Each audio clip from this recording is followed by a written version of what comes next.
Hey, Juju, how different of a matchup is it this week against the secondary? This secondary as a whole compared to last week when the Titans were pretty okay with the underneath stuff, and historically the Ravens are going to be physically and at least physical with you with Humphrey. I think they have a great defense. I think they have great DBs. Going against them this week is going to be a good challenge. So I'm super excited to see where that goes and takes us. Brooke Pryor. Hey, Juju, you had more catches and more targets, more yards against the Titans than you'd had recently. I know you didn't score anything, and obviously you're excited for the rest of the receivers when they have big games. But how did it feel for you personally to be more involved in the game plan and to have a bigger impact on the game? I'm just doing what I'm told if I can do to help out. Honestly, it's just more so just getting a W. It's really all I care about. Joe Rudder. You guys were able to sustain a lot of drives, convert a lot of third downs. With the Ravens defense and the way they play, do you expect that to be a tougher challenge this time? Joe, we lost you there at the end. Can you repeat? I said with the Ravens defense will be a challenge to extend those drives and convert those third downs like you did against Tennessee. Yeah, I mean, that most likely, that's what we hope for every time, to drive down and obviously put points on the board. But more so, I think it's just, staying, positive. I think we come out first half, we dominate, and we come out the second half and we keep dominating and we don't give up. Brian Bacco. Hi, Juju. How are you? Good. In terms of last week against the Titans, were they playing you differently than other teams had been, or was it just a matter of you getting open more, getting more separation for Ben to find you? I believe they played quite a few zone. For them, they try to keep everything in front of them. No home run, no home shots, no deep balls. And, everything what I've been doing is everything that's been short, grabbing the balls here and there and just pretty much just making the plays that I can get that come my way. Jeff Hathorn. Juju, Ben was telling us this morning that he really missed this game, especially last year. How much do you enjoy or embrace this rivalry? I've embraced it a lot. I honestly, people ask me like, who's your favorite team to play against? And I said our conference. AFC North is just, we're so physical, we're so dominant. Every team's so good is that, every game's a bit dogfight. It's never an easy one. But going against Baltimore means a lot. Just because last year we fell short twice. Chris Adamski.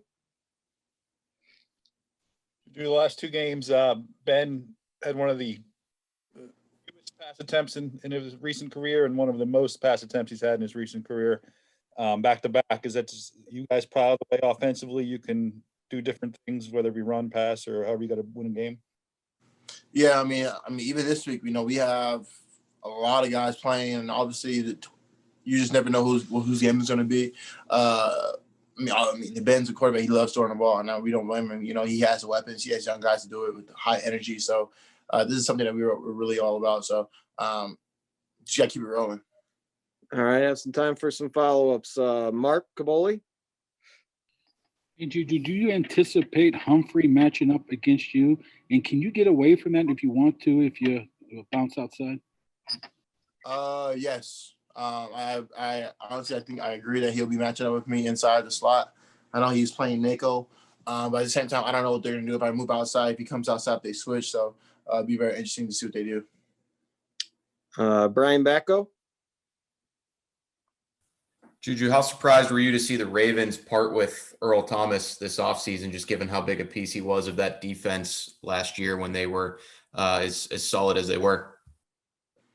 I mean, Earl Thomas is a great play. He helped out. He helped out a lot, obviously, with their defense and stuff like that. But, it is what it is. Whoever's out there on the field, we got to go out there. We got to dominate. We just got to do our job. Chris Adamski. Juju, I don't know how, going back to your college offense or whatever, but Ben's getting rid of the ball faster than anybody in the NFL. Is that a different is there an adjustment at all as a receiver when a quarterback's getting rid of the ball within 2.5 seconds almost every throw?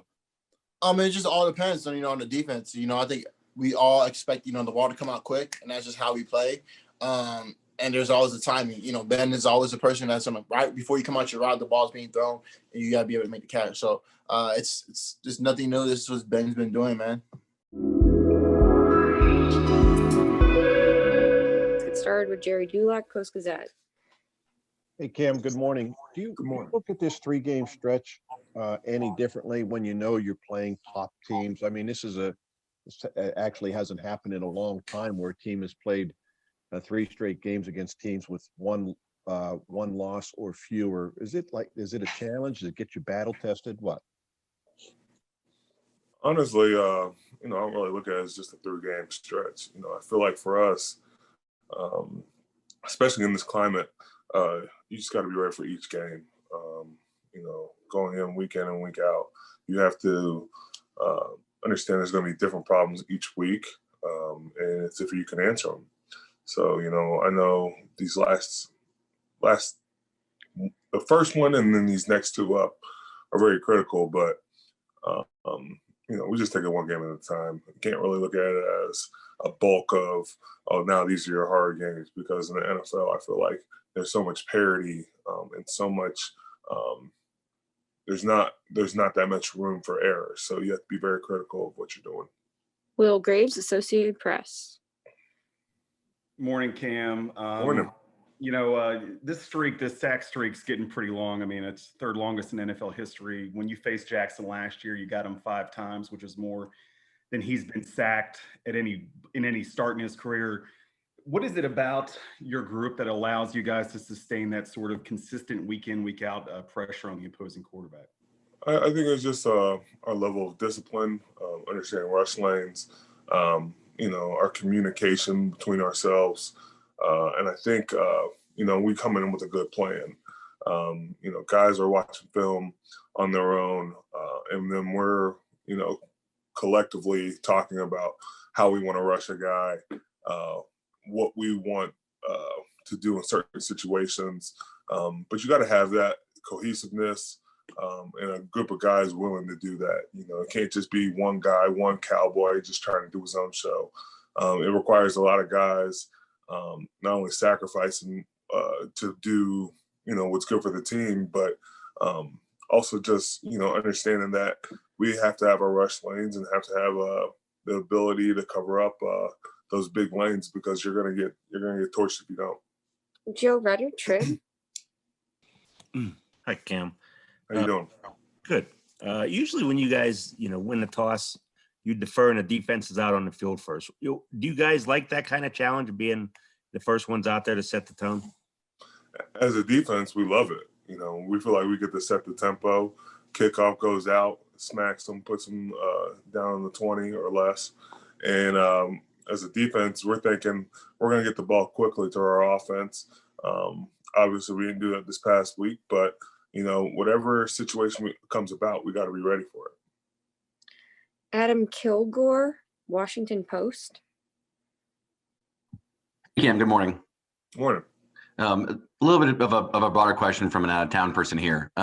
You guys, over the past few years, have had a number of, pretty adversarial circumstances to go through, whether it was the way Le'Veon and Antonio left, Ryan Shazier's tragic injury, Ben's injury last year.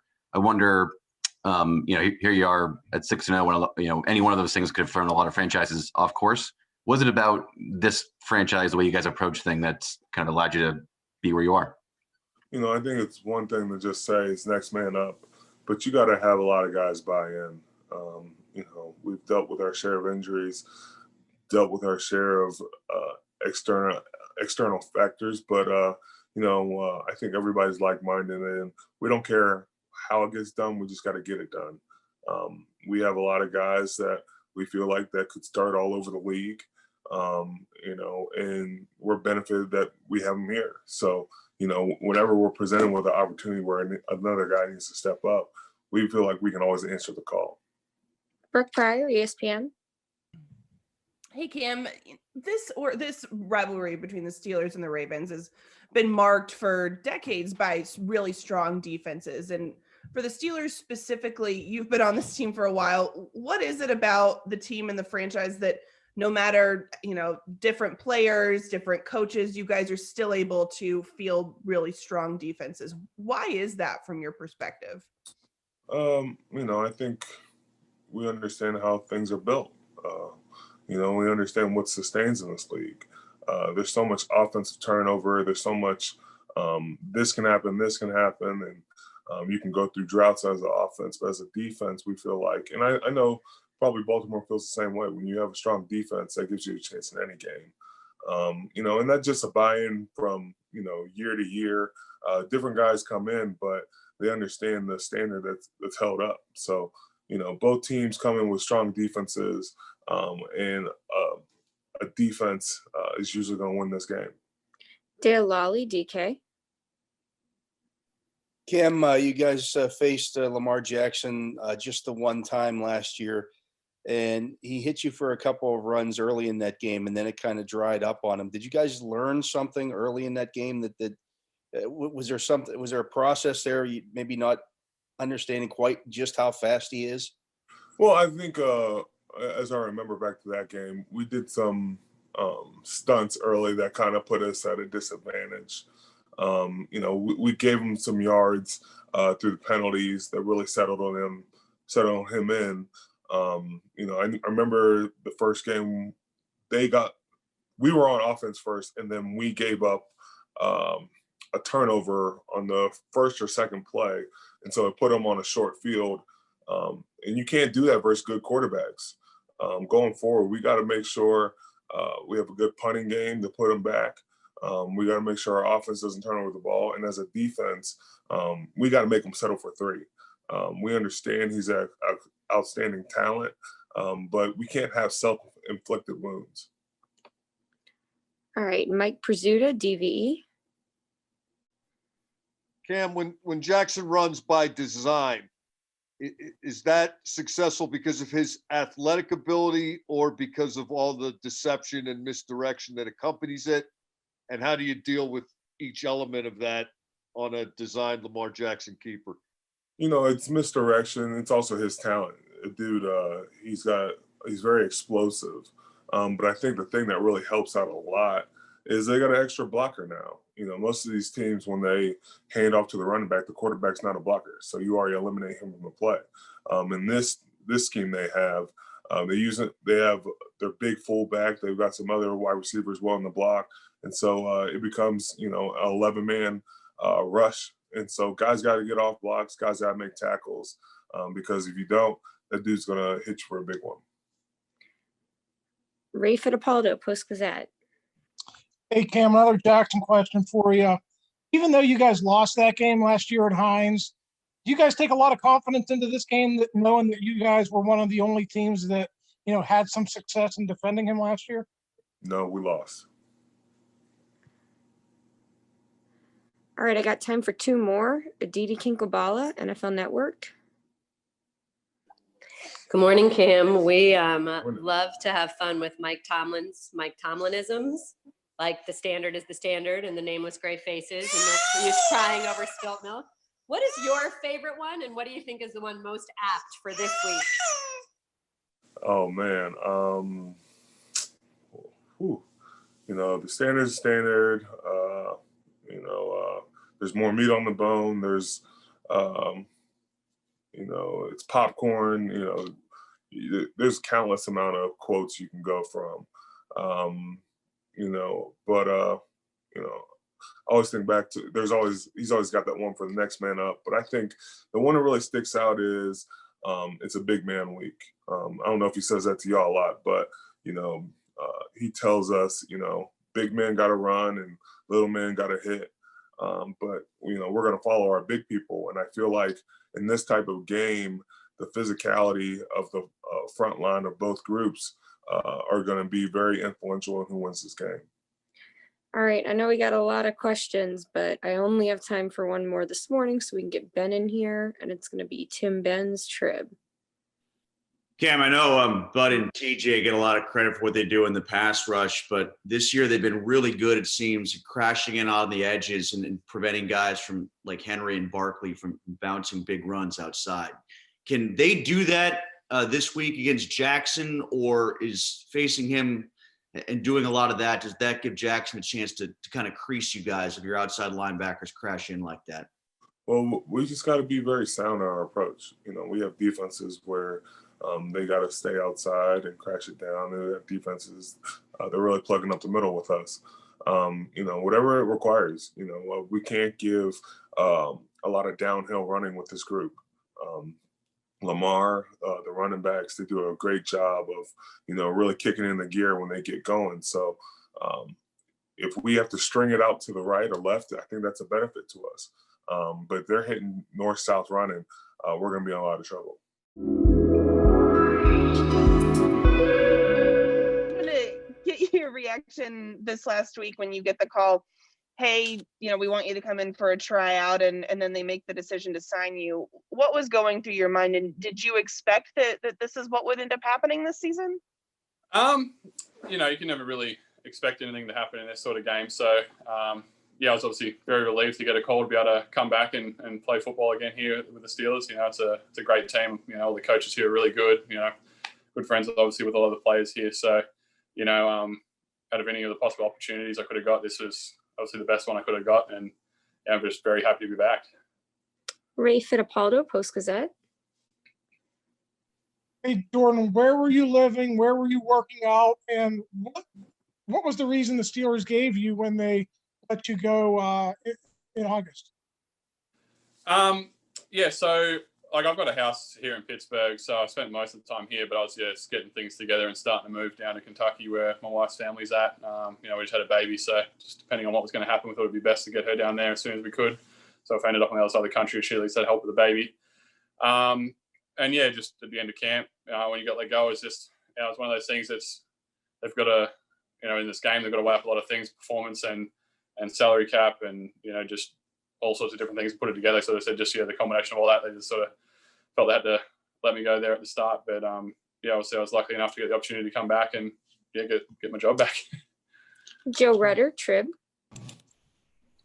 Yeah, Jordan, so in that time period, what did you do, and how, you know, without, you know, being around a team, how do you improve and do the things they want you to do? Yeah, so really I lucky that from COVID, I'd actually like bought out a full gym for my house. So I had squat rack, bars, plates, benches, exercise bike, you know, boxing bags. I had a lot of all that sort of stuff. So I could keep it that. Although I did pack up a lot of it, starting to move it down to Kentucky. So yeah, just kept as much workout in as I could throughout the moving process. And then around here in Pittsburgh, there's actually a couple snappers, one of which had been on our team prior with Christian Kuntz. So I just got with him a couple of times a week to make sure I was still getting snaps. And, you know, he knew all the cadences and everything from playing the preseason here with us. So that was really beneficial for me. Yeah, he saved me. Jeff Hawthorne, 93.7. Jordan, how emotional was it when, you know, you got the news that they let you go? And was there any part of you that thought, well, I'll wait for the next offer because you're upset about what happened here? Yeah, it's one of those things. It's never really, you know, I was obviously disappointed I got let go, but I wasn't really, you know, going to push an opportunity to come back because there's still a lot of people in the building that wanted me here. So, you know, if I got the opportunity to come back, I obviously wanted to come back and, you know, do my best for those guys that you know, are fighting to keep me in the job initially. Yeah, it's just good to be back here and play. You know, you never want to turn down an opportunity at this level. It's, you know, you're playing football professionally and, you know, not a lot of people get that opportunity. So if you get a chance, you might as well take it. Brian Batko, Post-Gazette. Hey, Jordan. Last week, maybe it was a crazy week or maybe it was a really boring week. Can you kind of just take us behind the curtain with how the protocols went in terms of, you know, getting tested every day, I guess? And, you know, from what I can tell, you came in for a visit and then we're just kind of waiting to see if they were able to sign you and get you to the game on time. Is that kind of how it worked?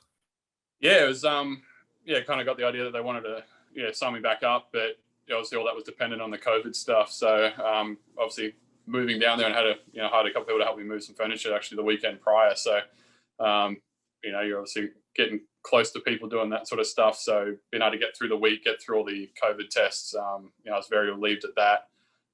So yeah, it wasn't too crazy. It was kind of just come in, get your test and go back to the house. And it was a bit boring because I didn't really have anything too much left at the house. So it's kind of just hang out and yeah, work out when I could. All right, last question is for Chris Adamski-Tribb. Jordan, well, two-parter, real quick. Are you a U.S. citizen, and were you impacted at all about being able to travel back home or travel here or anything over the past 8 months? And then secondly, I know it's only 2 punts out of the hundreds you've done in the NFL and thousands in your life, but the 2 times you struck the ball on your good averages, is that a small sample size, but did you feel pretty good about the 2 punts you had the other day? Yeah, so the punts on the weekend, the first one I was really happy with. I got great hang time, great placement, great distance on that one. We got the fair catch. So that ball there is basically as perfect as you want. So yeah, I was just stoked I could come out and hit that first one out the gate. And yeah, the second one as well, I got good distance on that. We got good coverage. Hang time was a touch lower. So we could have done a little better there. But yeah, overall, I was very happy with the game. Came out with a good net average, and that's all we're after. As for the COVID, I'm not a citizen, but I am a permanent resident. So I'm pretty much set up over here. But I was actually planning on going to my brother's wedding, which was in late March. So my family, we had a trip planned over there for that. My parents are actually in Florida working down there. And that was the week I was supposed to leave was the week that they shut down travel from Europe. So I ended up canceling my flights to Australia because I didn't want to leave and then have something crazy happen and get stuck outside the border. So end up just staying here. My brother's had to postpone his wedding, and they're going to try and get it done in January. But the state that we're in Victoria has only just recently, actually yesterday, just opened back up again. They had a full lockdown. You couldn't even really go 2 miles from your house without getting arrested. So yeah, it's been pretty crazy back there. They've basically eliminated the virus though, so they've done a pretty good job with all that stuff. So yeah, hopefully it all pans out soon, and next American summer I can get back there and hang out with them a bit more.